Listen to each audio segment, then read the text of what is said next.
उपज्ञानतिमिरान्धस्य ज्ञानाञ्जनशलाकया चक्षुरुन्मिलितं येन तस्मै श्रीगुरवे नमः। श्रीचैतन्यमनोभीष्टं स्थापितं येन भूतले स्वयं रूपः कदा मह्यं ददाति स्वपदान्तिकं।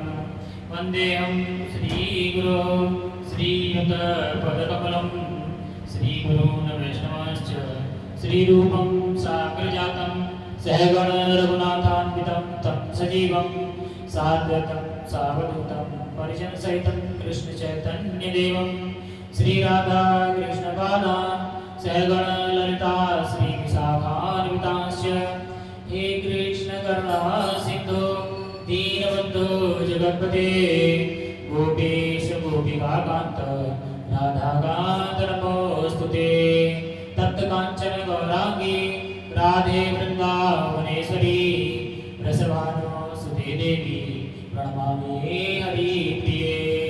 वाञ्छाकल्पतरुभ्यश्च कृपासिन्धुभ्यैव च पतितानां पावनेभ्यो वैष्णवेभ्यो नमो नमः।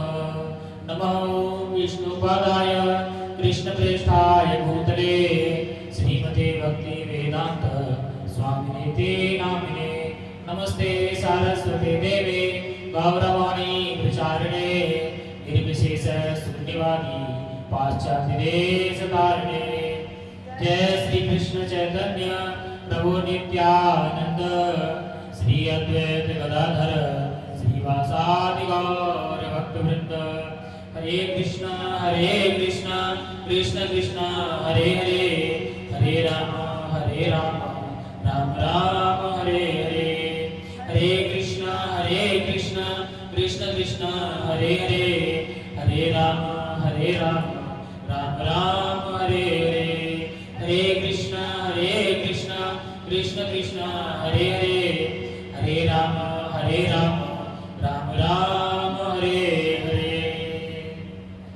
हरे कृष्ण। आज की भगवद गीता कक्षा में उपस्थित आप सभी भक्तों का बार बार स्वागत और अभिनंदन, और YouTube लाइव के माध्यम से भी उपस्थित सभी भक्तों का बार बार स्वागत और अभिनंदन।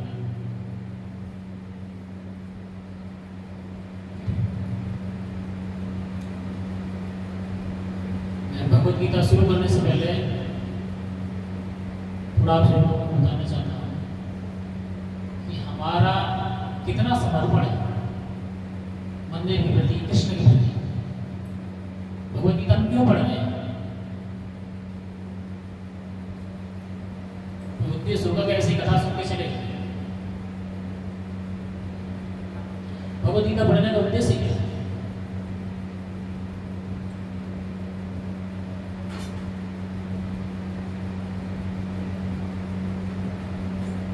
अगर हमारी कृष्ण के प्रति श्रद्धा जागृत ना हो, कृष्ण के प्रति डेडिकेशन ना हो, हम कृष्ण को ना जान पाए, अपने आप को ना जान पाए, हमारा जन्म लेने का उद्देश्य क्या है, हम क्या कर रहे हैं और हमें क्या करना चाहिए था, तो भगवद गीता पढ़ने का भी कोई उद्देश्य नहीं है। फिर तो जैसे हम जानवरों की तरह से जी खा रहे थे वैसे ही जीते रहे, वो मर के चले जाए। अभी इंसान का जन्म मिला है, तो कुछ और मिलेगा, उसमें भी यही चलेगा। अभी कल मैंने समझाया था, अभी स्वेच्छा से तुम भूख लगती तो भोजन कर सकते हो। निम्न योनि में जाने में क्या है, परिस्थिति में भोजन सामने होगा तो पा सकते हैं। उसमें भी कंपटीशन रहता है कि उसी योनि का दूसरा जीव उसको भी भोजन कर सकता है। तो जो बलवान होगा वो भोजन पाएगा, जो निर्बल होगा वो भूखा रहेगा। या ऐसा भी आपके पास ऐसी परिस्थिति नहीं है। ऐसा नहीं है कि आप भोजन कर रहे हैं तो आपके घर का सदस्य आपकी थाली में से भोजन छीन के ले जाएंगे, ऐसा नहीं है ना। वहां क्या है, जानवर जो है एक ही परिवार के सदस्य होते हैं, जो बलवान होता है वो छीन के खा पाए, जो निर्बल है वैसे ही रहता है या भूखा रहता है। तो क्या उस परिस्थिति को आप जीना चाहते हैं? इसके बाद उन्हें भय रहता है। जो शाकाहारी जीव हैं उन्हें भय रहता है कोई उनका शिकार ना। जो मांसाहारी जीव जो पूरे जंगल में राज करते हैं उनको भी भय होता है, ऐसा नहीं वो निर्भय है। उनको भय ये रहता है कहीं कोई उनसे बलवान आके उनकी स्थिति को कब्जा न कर ले, और ऐसा होता है। जब शेर जो बूढ़ा हो जाता है तो उसी के ग्रुप के सदस्य जो उसको बाहर कर देते हैं और दूसरा नेता चुन लेते हैं। कहने को शेर क्या है, जंगल का राजा है, यानी राजा का मतलब पूरे जंगल को उसका अधिकार है, चाहे किसी को मार दे चाहे किसी को छोड़ दे। और उसको शिकार करना है ना तो वही मारना चाहे तो एक जीव को मार के अपना पेट भर सकता है, वो चाहे तो 10 जीवों को भी मार के अपना आनंद लेगा, तो उसका इच्छा है ना। लेकिन एक समय ऐसा आता है तो उसी के सदस्य क्या करते हैं, उसको मार बूढ़ा और निर्बल हो जाता है। तो हमारे पास इतना सुंदर शरीर, इतना सुंदर अवसर प्राप्त हुआ है, आपको भगवान की डायरेक्ट कृपा प्राप्त हो रही है, आपको बताया जा रहा है कि भगवान का भजन करिए, कलयुग में इसके अलावा और कोई साधन नहीं है, फिर भी आपकी आसक्ति पता नहीं कहाँ कहाँ। एक निश्चित समय है, आप आरती में भी सही समय पर नहीं आ सकते। जिस समय पर आरती होती है उस समय पर देवी देवता सब भगवान के समक्ष हाथ जोड़ के आरती करने के लिए आते हैं। अब भगवान से हम देवी देवताओं से बड़े हैं क्या? अरे हमारी एक कीड़े मकोड़े जैसे औकात नहीं है। इधर बीमार पड़ते इधर काम खत्म, डॉक्टर के पास जाने का भी चांस नहीं होता। तो हमारा डेडिकेशन कहाँ है?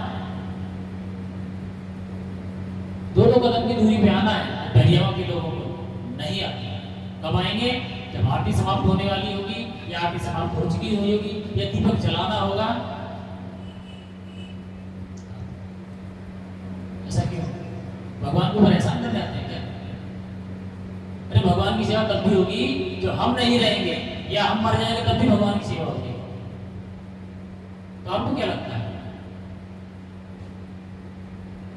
भगवान आपकी सेवा के मोहताज है क्या?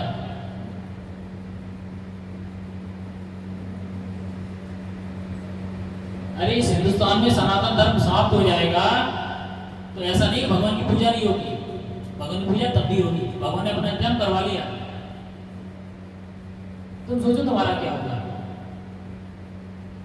अगर हम पशुधन आचरण करेंगे तो हम पशुओं से भी निम्न योनि में ही जाएंगे। ये तो होता है पशु का धर्म, पशु का भी धर्म होता है। उसको जब भूख लगती तभी खाता है। अगर उसको कुछ गड़बड़ है तो नहीं खाएगा। घर में जानवर पाले रहते देखते हैं, जानवर उसको कोई दिक्कत होती तो नहीं खाते। हमारा क्या है, जब चाहे तब खा लेते हैं। रात को 12 बजे 2 बजे जब मन कहा अभी पिज्जा ऑर्डर कर दिया, आ जाएगा, उसको बैठ के खा लेते। हमें क्या बोलना चाहिए? पशु बोलना चाहिए, पशु तर बोलना चाहिए, पशु से भी गिरे हुए।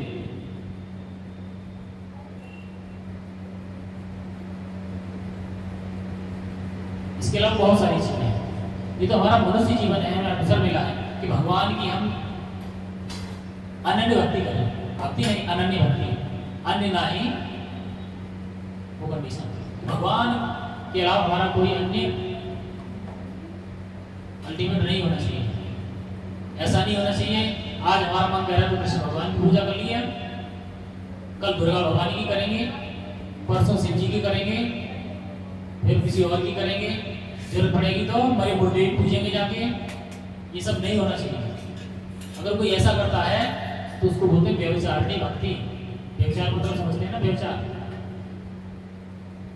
प्रोस्टिट्यूशन, ऐसी भक्ति है आपकी। एक पतिव्रता नारी होती है वो केवल अपने पति की होती है और किसी अन्य की नहीं होती। तो हमें भगवान के प्रति ऐसी ही भक्ति करनी है। हमें केवल कृष्ण का होना है, अन्य किसी का नहीं होना है।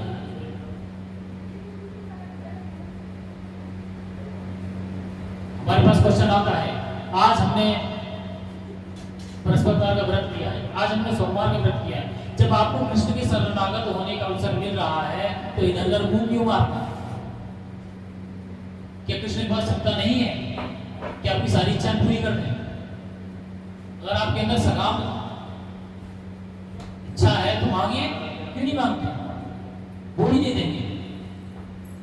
ठीक है, वैसे ही जैसे अगर आपके पास 1000 का नोट है तो उसमें 1 रुपया भी है, 2 रुपये भी है, 10 रुपये भी है, 20 रुपये भी है, 50 रुपये भी है, 100 रुपये, सब कुछ उसी में है। ऐसे ही कृष्ण की शरणागत होने पर हमें नवग्रह की भी कृपा प्राप्त होगी, दुर्गा महारानी की कृपा प्राप्त होगी,